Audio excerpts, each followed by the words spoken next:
हमारे चैनल में खुश आमदीद। शुरू करते हैं आज की कहानी। बचपन में तयशुदा रिश्ते बहुत कम रास आते हैं क्योंकि बच्चों के मिजाजों का पता नहीं होता। अम्मी जान की अपनी बहन से बहुत मोहब्बत थी, लिहाजा उन्होंने दूर अंदेशी से काम ना लिया, सिर्फ अपनी बहन की खुशी की खातिर मुझे हालांकि फैली हुई झोली में डाल दिया। शादी के बाद पता चला शोहर अच्छे किरदार का ना हो तो शादी अजाब हो जाती है। वो रंगीन मिजाज शख्स था। मुझे अपने शौहर की मोहब्बत ना मिली, बल्कि इसने अपनी रंग रलियों की वजह से मेरी जिंदगी अजीरन बना दी। मैं किस्मत पर शाकिर रहने वाली औरत थी, किसी से शिकवा न करती। वक्त पलक झपकते में गुजरने लगा। दो बेटियों की माँ थी, सोचा कि इनकी अच्छी परवरिश करने में अपने दुखों को भुला देना चाहिए। अब नवाज तो ठीक होने से रहे कि वो इनमें से थे जिन्हें पोतरों के बिगड़े कहा जाता है। वक्त के साथ बच्चियां बड़ी हो रही थी, मगर वो अपनी औलाद से लापरवाह रहे और मैं औलाद की नेमत से मजीद सरफराज होती रही। यहाँ तक कि मेरे आंगन में 4 बच्चे खेलने लगे। अब मुझे शौहर के बारे में सोचने और कुड़ने की कब फुर्सत थी। ये बच्चे ही मेरी आंखों का नूर और दिल का सरूर थे। मैंने सारी तवज्जो उनकी परवरिश पर लगा दी। ये फिक्र छोड़ दी कि कब मेरे घर का सरबराह घर से जाता है और कब वापिस आता है। बच्चे ज्यादा हो गए, मगर नवाज ने खर्चे में इजाफा न किया। खर्चा कम पड़ने लगा। जो तुम गुजारा करती थी, मगर उनसे लड़ती झगड़ती इस वजह से नहीं थी कि इस लड़ाई झगड़े का मेरे बच्चों पर बुरा असर पड़ेगा। जो मर्द घर में दिलचस्पी नहीं रखते और बाहर अपनी खुशियां तलाश करते हैं, आखिर उन पर बुरे दिन आ जाते हैं। मुझ पर भी वो बुरा दिन आ गया जब मुझे खबर मिली नवाज ने दूसरी शादी एक रिकासा औरत से कर ली है।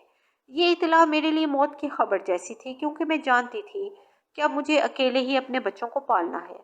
मेरा अंदेशा दुरुस्त निकला। दूसरी शादी करने के बाद नवाज घर का रास्ता भूल गया।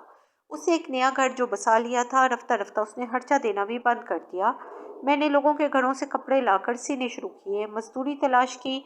सर्दियों में रजाइयाँ सिलाई करती, गर्मियों में कुछ और छोटे मोटे काम ढूंढती।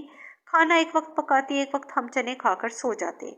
ऐसे कांटों भरे दिन बसर करके मैंने बच्चों को पाला, किसी के आगे हाथ नहीं फैलाया। खाना कम खाती, बच्चों से कहती भूख नहीं है। वो जानते थे कि मैं झूठ बोल रही हूँ ताकि पेट भरकर वो खा लें। गुर्बत में पलने वाले बच्चे बड़े हसास होते हैं, लिहाजा जब हामिद और अली बड़े हुए तो उन्होंने स्कूल जाना बंद कर दिया। इन्हीं दिनों नवाज घर आए, मगर वो बीमार थे। उनकी सेहत इतनी गिर चुकी थी कि सहारे से चल सकते थे। दूसरी बीवी, बंगला और गाड़ी, सब मालो दौलत सपेट कर इस साल में कसम पुरसी में पहुंचा कर नाता तोड़ चुकी थी। जब कोई देखने वाला न रहा, आखिरकार मैं याद आई और घर आए तो बिस्तर पर पड़ गए। इनको जिगर का कैंसर हो गया था और अब बीमारी आखिरी स्टेज पर थी। मेरे पास पैसे कहाँ थे कि इनका इलाज करवाती, लेकिन उनकी बीमारी ने भी मुझको जहमत ना दी और वो चंद रोज़ बाकी मानदा ज़िंदगी के दिन हमारे पास गुजार कर अल्लाह को प्यारे हो गए। मेरे बच्चों ने शायद बाप का आखिरी दीदार करना था, सो कर लिया। मेरे चचाजाद भाई की शहर में वर्कशॉप थी। मेरे बच्चों ने वहाँ जाना शुरू किया ताकि काम सीखें और 4 पैसे भी कमाकर घर लाएं। जब उन्होंने पूरी तरह काम सीख लिया तो इनको रोज़ की उजरत मिलने लगी और घर का गुजारा चलने लगा। इन दिनों मैं बीमार रहने लगी, ज़्यादा मेहनत नहीं कर सकती थी। बहुत गम था कि मैंने क्या सोचा था और मेरे बच्चे क्या बन रहे हैं।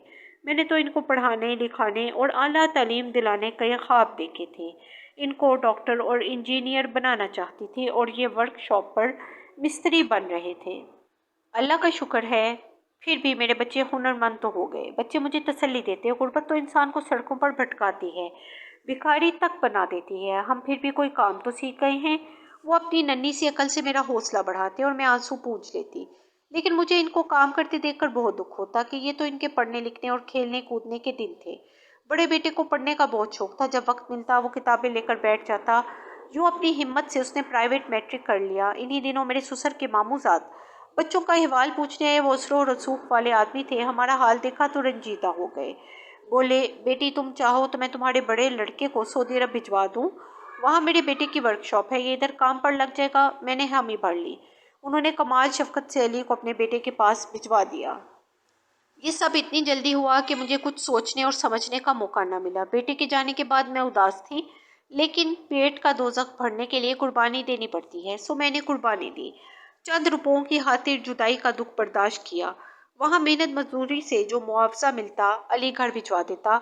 اس کی شبانہ روز محنت سے گھر کے حالات بدلنے لگے۔ تب میں نے حامد کو دوبارہ اسکول میں داخل کروا دیا، کم از کم میٹرک کر لے۔ سعودی عرب سے رقم آتی رہی، میرے گھر میں اب 2 وقت کی روٹی پوری تھی، اس لیے گھر میں سکون کی لہر دوڑ گئی۔ اب صبح شام کی روٹی کی خاطر مجھے پاپڑ نہیں بیلنے پڑتے تھے۔ علی 4 سال تک مسلسل پردیس میں مشقت کرتا رہا۔ اتنی لمبی اس کی جدائی میں نے سہی کہ دل کمزور ہو گیا، بات بات پر آنسو نکل آتے، دن رات اس کے لیے دعائیں کرتی۔ جب وہ لوٹا تو ہمارے گھر میں خوشحالی آ چکی تھی۔ وہ اپنے ساتھ گھریلو آسائش کی چھوٹی موٹی اشیاء بھی لایا۔ سچ ہے کہ جب بیٹے جوان ہو جائیں تو ماں کی فکریں کم ہو جاتی ہیں، اور وہ کماؤ ہو جائیں تو کچھ بھی گھٹنے لگتے ہیں۔ ایسے ہی میرے ساتھ ہوا۔ اب ایک ہی فکر تھی کہ کب ان کا گھر آباد ہو اور میں ان کی خوشیاں دیکھوں۔ ان کے چہرے کی خوشی دیکھنے کو جی رہی تھی۔ میں نے اپنی پڑوسن کے سامنے دامن پھیلایا اور اس نے اپنی دونوں بچیاں میرے دونوں بیٹوں کے عقد میں دے دی۔ ان کے گھر آنے سے گھر میں رونق ہو گئی۔ دونوں بہت اچھی اور خوش مزاج تھیں۔ انہوں نے آتے ہی گھر کو سنبھال لیا اور میری لڑکیوں کے بیاہ کی فکر میں لگ گئی۔ ہماری سمدن اچھی عورت تھی، اس نے میری بچیوں کے رشتے تلاش کرنے میں مدد کی۔ یوں میں اپنی لڑکیوں کو بیاہنے میں کامیاب ہو گئی۔ اسی دوران علی نے اپنے چھوٹے بھائی حامد کو بھی سعودی عرب بلوا لیا۔ 2 سال دونوں نے وہاں محنت سے کمایا اور میرا گھر بھر دیا۔ اب میرے پاس کسی شے کی کمی نہ تھی۔ اللہ نے پوتے بھی دے دیے۔ اب میں نے بیٹوں سے حج و عمرہ کرنے کی خواہش کی۔ انہوں نے میری اس آرزو کو پورا کیا۔ مجھے میرے لائق بیٹوں نے بدولت عمرہ اور حج کی سعادت نصیب ہو گئی۔ دونوں لڑکوں نے مجھے خوب شاپنگ کروائی اور اپنی بیویوں کے لیے بھی عمدہ جوڑے لے کے دیے۔ اپنے بچوں کے لیے کھلونے اور دیگر چیزیں لیے میں لدی بھندی گھر لوٹی، گو کہ اب میری سب خواہشیں پوری ہو گئیں۔ بیوی بچوں کے لیے ہمارا گھر سکون کا گہوارہ تھا۔ میری اور میری بہوؤں کے سوا ایک بات کہ ہر بات میں بنتی تھی۔ دراصل یہ دونوں بہنیں ضرورت سے زیادہ کھانا بنا لیتی تھیں اور رات کو جب کافی سارا کھانا بچ جاتا تو اسے ضائع کر دیتی۔ اس بات پر میرا جی جلتا اور میں بہت کوڑتی۔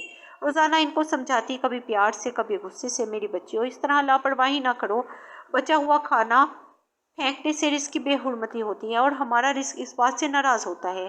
یا تو کسی کو دے دیا کرو یا پھر اتنا بنایا کرو کہ کھانا ضائع نہ ہو۔ اس پر وہ کہتی کہ ہم بچا ہوا کھانا دینے کہاں جائیں، کوئی دروازے پر صدا لے کے لے جائے۔ ہمارے بچوں والا گھر ہے، ہم سے اتنا ناپ توڑ کے کھانا نہیں بن سکتا۔ آپ نے کچن ہم پر چھوڑا ہے تو اب آرام سے بیٹھی رہا کریں اور پکا ہوا کھانا کھا لیں۔ ہمارے کھانے پکانے میں ہر روز کی یہ مداخلت چھوڑ دیں۔ میں 2 4 دن چپ رہتی مگر پھر برداشت نہ کر پاتی تو کہہ بیٹھتی، کیونکہ اتنا سارا سالن بنایا، اتنی زیادہ بریانی بنا لی، اب پھر اسے باسی کہہ کر پھینک رہی ہو، اللہ تعالیٰ ناراض ہوتا ہے، ایسے نہ کیا کرو۔ اس بات سے وہ مجھ سے چڑھنے لگی، کبھی زبان نہ چلاتی تھی میرے سامنے، اب چلانے لگی، یہاں تک کہہ دیتی کہ کیونکہ آپ نے تمام عمر غربت میں گزاری ہے، دانے دانے کو ترسا ہے، آپ کا دل ایسا چھوٹا ہو گیا، آپ سے ہمارا کھلا کھانا برداشت نہیں ہوتا۔ یہ آپ کی نیچر ہے کہ ذرا ذرا سی چیز کو سمیٹ کر رکھنا، ہم سے یہ نہیں ہوتا، ہم ہمیشہ سے خوشحال گھر میں پلی بڑھی، ہم کو ٹینشن ہوتی ہے۔ امی جان، آپ کی اس غریبی والی فطرت بہوؤں کا اس طرح کہنا مجھے بہت ناگوار گزرنے لگا، تو میں نے معاملہ ان کی مرضی پر چھوڑ دیا اور زبان بند کر لی کہ یہ جانے اور ان کے کام، گھر تو اب انہی کا ہے، میں کب تک جیوں گی، ان کو نہیں سدھرنا نہ سدھریں، بس دل پر جتنا بوجھ ہوتا سہ لیتی مگر لب سی لیے۔ میرے بیٹوں کو سعودی عربیہ گئے کئی سال ہو گئے تھے اور اب وہ گھر کو لوٹ رہے تھے۔ میری اور گھر بھر کی خوشی کا کوئی ٹھکانہ نہیں تھا۔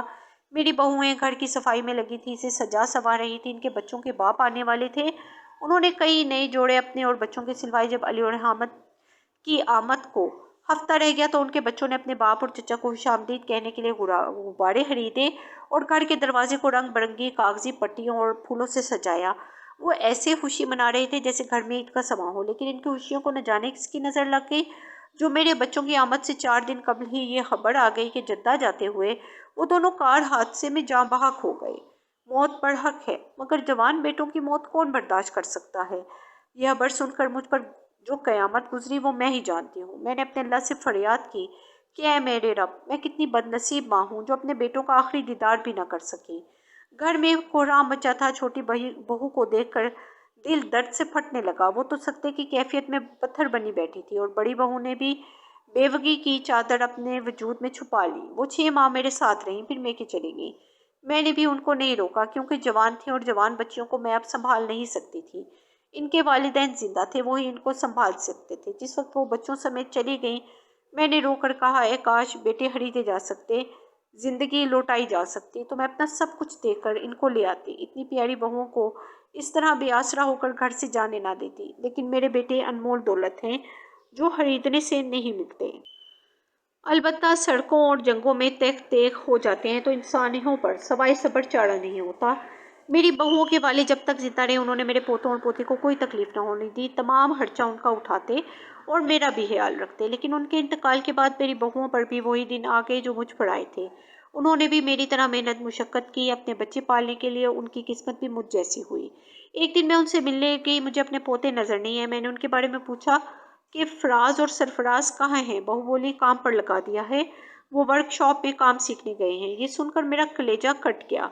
अपने बच्चों को जब मैंने काम सीखने को भेजा था इतना कलक तो मुझे तब भी ना हुआ था जितना आज हुआ। क्या इनको स्कूल से उठा लिया? मैंने दुखी होकर बहू से सवाल किया। हाँ माँ जी, हम क्या करते, स्कूल में पढ़ाने के लिए सरमाइश चाहिए और कुछ काम सीख लेंगे तो कुछ कमा कर लाएंगे। बहू ठीक कह रही थी, मुझे इसका तजर्बा था।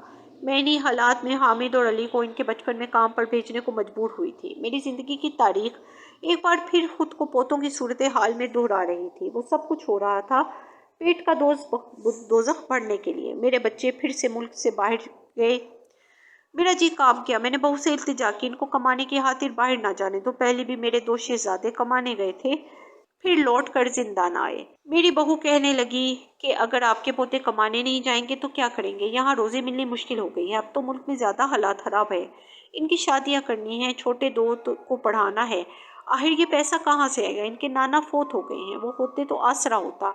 उनका कोई मामू भी नहीं है, बुरे दिनों में सिर्फ यही काम आते हैं। मैंने कहा अल्लाह ताला करम करे और जो दिन मुझे देखने पड़े मेरे इन प्यारों को ना देखने पड़े, वो किसी गहराने को ना देखने पड़े। मेरी बस यही दुआ है सबके लिए।